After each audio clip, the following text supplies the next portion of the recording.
Okay, guys, so this isn't like my usual videos, but I wanted to have like a raw fashion conversation, if you will, with you guys because one of my YouTube subscribers, I think her name is Pia Sky Mamiya. I might be wrong though. Sorry, girl, if I butchered your name on YouTube. But she asked me if I thought that beauty for regular people was a bad investment when it, comes to like your style and stuff like this. So this is going to be my honest opinion. I think that beauty is one of the best investments you can make as a regular person. I'm a regular person, especially when it comes to your personal style for multiple reasons. I think the biggest investment of it all is your skincare. I know it's like a lot of discourse on a lot of these social media platforms about if skincare is worth investing in. It absolutely is. I think that's where your first level of confidence comes from. My honest opinion. If you look good, you feel good. So if you're taking care of yourself, and it also like even just outside of just like fashion, is it kind of builds the habit of just taking care of yourself. Period. Because it gives you discipline, it puts you in a routine because the skincare regimen is done in the morning and at night. Same way, the same discipline that you would need to go to the gym or eat healthy, all of that, it's connected to your skincare too. So I would say that's like the first. And actually, me and one of my friends was just having that conversation yesterday about how skincare is just such a huge part. And I feel like when people don't feel confident with nothing on, I feel like that is the start to a lot of insecurities, projections. When people come online just being nasty and angry for no reason, that's like the start of like the root of it. So you want to be able to feel good, and then after that, I would say it's definitely worth investing in some makeup products if that's what you're into. Because I know a lot of the girls are more. Some girls are natural. Some girls like a little bit of something. Some girls like full faces. Some girls don't. But I would say, let's say if you're someone who desires to wear a little bit of makeup, but don't want to go too crazy, I would say investing in a BB cream is really great. It's very lightweight. Maybe a brow pencil or a brow gel if you want something very light and casual in your brows. Mascara primer is always a great investment. Possibly some eyeliner if that's what you're into. If you just like your top lid and a nice liquid liner for the top, or pencil. You don't always have to go black either. You can do browns or colors. And I would say like a lipstick. You can do lipsticks too, but gloss is like less of a commitment for people who just don't want a lot going on. And then for my girls who like a little bit more, then that's when you start getting into the powders and the blushes and the more expensive foundations and different things. But either way, I feel like makeup, skincare is definitely worth the investment. But beauty does not just stop there. Hair, I think it is very important to invest in your hair, and that doesn't matter if you wear weaves, wigs, your natural hair, braids, whatever. We should be grooming ourselves in all capacities, I know it's like a lot of discourse, even if you are someone who likes to wear your natural fro. Even Angela Davis and all of them was picking those froze out and making sure they was moisturized and hydrated. It's no way you can get around just grooming yourself and taking care of yourself. Washing your face, putting moisturizer on, hydrating your hair for its overall health, picking it out, brushing it out, whatever you want to do. That's literally the bare minimum.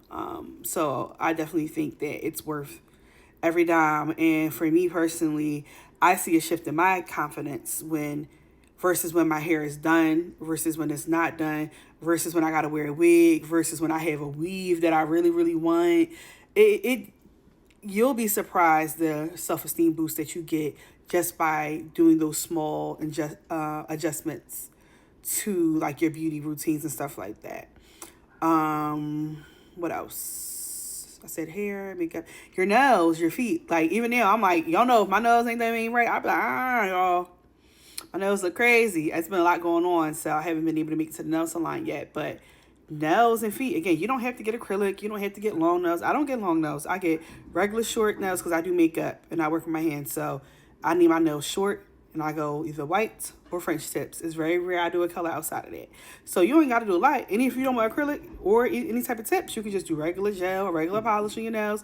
Just some type of grooming where it's just like it's a boost. Get your feet done. Don't, especially this time of year. Don't be walking around with them feet looking like Hammer Time. But it's like, it's not for anybody else. It's for you. Like, it makes you feel good. And then investing like in your body, as far as like using what body wash are you using to wash your body, what deodorants are you using, what moisturizer, which body gels, what body glitters, like all those different things. Like, it's all an experience. Perfumes is also a part of your beauty routine. I have high-end perfumes. I have lower-end perfumes. Now I'm not going to jump out the window and say I wear body mist and stuff like that, because I don't. But when I say lower end, I'm like Gucci or like a YSL, something like that. I have like some of those, like Chloe's. Chloe's one of my favorites, though. I would say Chloe is a really great beginner perfume for women who don't really know where they want to land at yet in the fragrance world. But Chloe is my favorite. It's so sexy. It's so feminine. I would still wear it today. I have $400 perfumes, and Chloe would still be top 10 for me. That's how much I love that perfume. But perfume is also, like I said, a part of like the beauty. Now, I did want to touch on the plastic surgery conversation too, because I know a lot of that is being pushed online as well. And I'm not going to say mixed feelings. I have multiple things with that conversation. I am not a person that's against people getting surgery, but I am a person that is for people getting mental health evaluations before they get those surgeries. Surgery does not create confidence. Surgeries do not create self-esteem. I think that's why we see so many of these girls getting work done, and they are as nasty as they can be. And all you have to do is turn on Zeus. I don't watch it, but you see the clips online, and look at Zeus Network, their baddie show. And it's filled with girls who got those enhancements, and they are about as insecure as they can be. And it's because people aren't really doing the mental work before making these changes and adjustments. I think they think that enhanced breast or a butt is going to create self-esteem, and it doesn't. And I think we see it with like the rappers and the singers and stuff now, a lot, like how a lot of them be behaving online, where you would think they would be confident because they have all these things, but they didn't work on the confidence first. They didn't work on the self-esteem. They didn't work on loving themselves before they decide to go get these surgeries. And I don't think that getting a surgery means you love yourself any less. Like, for instance, me, I'm a very confident person. I'm insecure about certain things, but I would say like the thing that I'm most, just being transparent, the thing I'm most insecure about right now is the weight I have on right now, because I am not a naturally thicker person. I'm thick, but not like this. This is the biggest I've been, and I am so insecure about it. I'm telling you, like, I barely even wanted to show my face on Fashionable Trash Talk. Somebody had to convince me to do it. And we might as well have a real conversation. There is a lot of policing of bodies, a lot of projection that happens, especially if you are someone who, and I'm not saying skinny, but someone who was like a bit smaller, and you were in like the true definition of what like thick used to be, not this new definition, but just like the true definition of what like a girl who had like hips and thighs and stuff like that used to be. So I find myself that plus size women often speak on my body a lot, unprovoked. And I'm not sure if it's intentional, if they are trying to, I'm really not sure what it's about, but I do think it's inappropriate. And this is coming from someone like, I don't care about what the size is on the paper, on a tag. Like when I go clothes shopping and stuff like that, if it fits, it fits. If it doesn't, it doesn't. And oftentimes when I have tried to buy the plus size clothes, they don't fit. Either they're too big, or they are like, they fit really weird, because I'm tall. I'm 5'8". So it's like, it's a very weird process. Now, I'm not going to say that I've never bought bigger size, because half of the stuff is cut small these days. So listen, I care about it fitting more than I care about, I don't know what the hell is going on outside. My block is so obnoxious, y'all. I cannot wait to move out of Philly. Hold on, I'm going to do another video. And this is just to give you guys context on what my natural shape is like. I tried to lose weight in that previous picture, but this is what I naturally look like before the weight gain. Yeah, so oftentimes, like I said, I find plus size women to speak on my body unprovoked the most out of anybody. More than men, more than smaller women, anybody. They are the only group of women who speak on my body. And again, I'm not sure, I don't want to speak for people, and no, I don't know what the thought process is behind it, but for me, it's very uncomfortable because, and just give you guys an example, the influencer and YouTuber Aaliyah J, how she was smaller. Again, she wasn't like thick skinny, but was, smaller and, thick, but not like, again, the real definition of thick, not the rebranded one that just happened in the last couple years. And I believe she got like on antidepressants. It was something that she got on, and she put on some weight, which is, we go through things. My weight gain came from depression and a lot of stress and not enough support, healthy support to deal with the stress. And while she's trying to balance out her meds and stuff like that, here you go on TikTok, plus size women and other girls making all types of think pieces about her body, when it's just like, it's not necessary to do that. And again, it's not about anybody trying to be in denial about what their body is and X, Y, and Z, but I think that women should be allowed to have the space to create the narrative of their body, of how they see fit. And I don't know. I just feel like it's somewhat a bias with that, because I don't really think it's fair that you can speak on other people's bodies unprovoked, but if it was reversed, there would be an entire think piece about it. So that's a whole different thing when it comes into fashion. But either way, like I said, I was very uncomfortable with filming this because I didn't want to have to deal with that, because I know my weight is something that I'm trying to get under control. I'm trying to lose it. I do not feel comfortable in this body. Again, this is not natural for me. And I'm just trying to find this space between not being super stressed in life and it causing me to like stress eat, versus finding the discipline to go to the gym and stuff like that and working out. And I'm a summer baby, so this time of year I do really well with working out and being healthy, but in the wintertime I don't so much. But I'm going on a whole tangent here. But either way, the point that I was making is that we all have insecurities about things, and I'll just share my insecurity that I have. So either way, so just going back to the BBL conversation. So if I had the funding and stuff right now, I go to therapy and I do all the things with things. Like I said, I'm a fairly confident person, but the one thing that I probably would do is get lipo. I wouldn't do a BBL because it's a lot that comes with that. And unless I can stay somewhere for like 3 to 6 months to do the recovery properly, like I'm not getting on no plane after I done got my butt done, whatever, then I would rather not do. I feel like BBLs, those type of surgeries are best done when you have the proper funding for the entire process, like celebrity type of money, where it can be done correctly, not you getting it done. You can pay for a week in a recovery house and you hopping on your ass on the plane. No.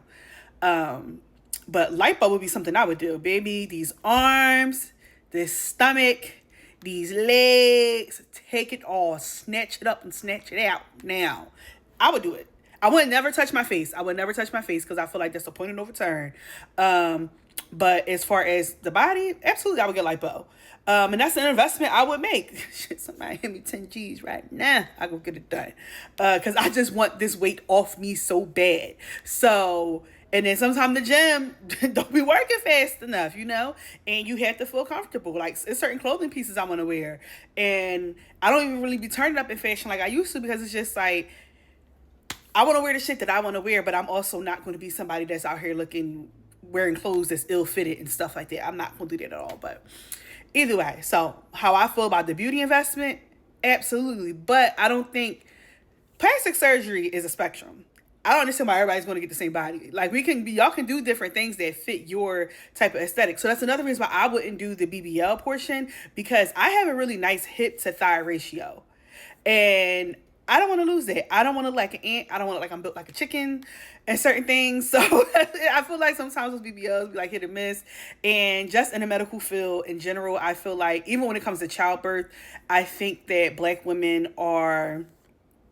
it's a lot of oversights when it comes to us, when it comes to surgeries and the healthcare and everything like that. So I think the only time I probably want to put my life on the line like that is when I have kids. I don't know if a butt is really worth it. But I'm not going to lie. I'll get a boob job. I don't need one now. But if I had kids, I always say if I have kids and I have a partner, I don't want to breastfeed. But if I have a partner that is dead set on breastfeeding, then baby, I need my money put in an account for new boobs, because from all accounts I heard, once you start breastfeeding, them titties drop to the floor. So I'm gonna need my money for a boob job. If I breastfeed away, how many of these kids when we pop out? Once we done, these titties getting snatched up. Okay. But other than that, so that, like I said, but I feel like it should be for you though. I don't think people should feel pressured by seeing it. I am a little bothered though by people who create a bunch of plastic surgery content in the sense of like telling women that they have to get it. And my issue with that is because it goes back to my original point about the whole self-esteem therapy type of thing, where it's like it's insecure women who are pushing plastic surgery on other insecure women. These aren't women who, to give you an example, like Kelly Rowland. I think she is a great example of someone who got work done, but up here was together before she got the work done. I think she got her boobs done and she spoke about it. She was like, I felt insecure about it, X, Y, and Z. I only went up to like a B cup. And I feel like that's a healthy conversation around plastic surgery. Getting this body done just for you to go to a neighborhood fish fry, because that's not really what it's supposed to be. I don't know. I feel like that's not really supposed to be the thing, the discourse around it, and making videos and you on a plane 7 days after you got it done. I don't really feel like those are the type of people that should be speaking on plastic surgery or making that type of content. I think that I'm not a fan. Now, would I say I'm not a fan? I'm not a fan of the face stuff. I'm not a fan of the face stuff. The body stuff I understand because, listen, life been hard for motherfuckers. We out here eating everything that ain't tied down. And let's be real, a lot of this health conscious stuff is very new to the Black community. Unless you're an athlete, other than that, like a lot of it is new. I mean, we done seen our parents from having slim thin pictures to them looking big as a damn house by the time they was like our age, so, or a little bit older. So, it's very new. But I'm not a fan of the face stuff though. I don't think the girlies should be touching their face, especially them lip injections. I think the lip injections are a bit ridiculous. I don't think Botox should be happening yet. I don't think you should even be considering Botox until you're about 50. Unless you're someone who really, really needs it. The nose jobs, not a fan of those. And that's why I feel like the self-esteem portion comes in it. Where, again, because you got somebody like Money Long, who I think looked beautiful, and she went and got that nose job, and it's like, you could have just kept your original face. Your original face was fine. But again, people can do what they want to do, but I'm just giving my opinion because I was asked.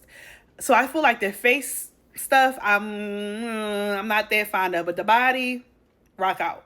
Because like I said, I get it, I understand it, but just do it with proper therapy prior to getting it. Make sure you're doing it for the correct reasons. Make sure you're not making it a solution for all your insecurities. And I think Nene Leakes is a perfect example of that. I think it was like on the show they were talking about every time she either had a divorce or her and Greg was going through something or it was a problem, she was getting stuff done. And now she looks like a completely different person. So I don't think plastic surgery should be used for those reasons. But I think if you're confident and you're sure who you are and you have a strong foundation within self-love for yourself, then I don't think it's wrong with it. But hell yeah, that's a good beauty investment too. So I know I went a little bit of a tangent there and I'm like talking for about 20 minutes, but those are my thoughts on it. Like somebody asked me, so that's why I'm sharing it. And yeah, so I'm gonna try this gym thing, y'all. It ain't healthy. But if your girl coming to some ends, I'm getting lipo. I'm telling y'all that right now, because that's gonna be a beauty investment I make, because I'm tired of these turkey wings. Okay.